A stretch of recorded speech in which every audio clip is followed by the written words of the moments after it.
So this is the Raspberry Pi. This is an antenna that's connected to the GPIO 4 pin.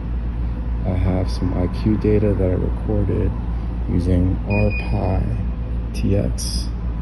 I'm using a VNC viewer to log into it right now. I'm about to run the send IQ. Hopefully this works.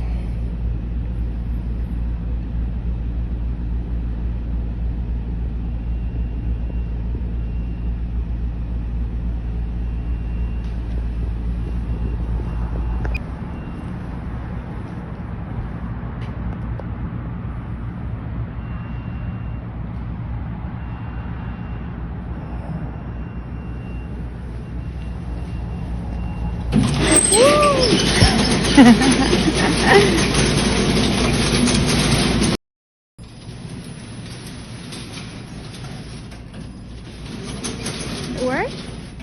It worked. Success.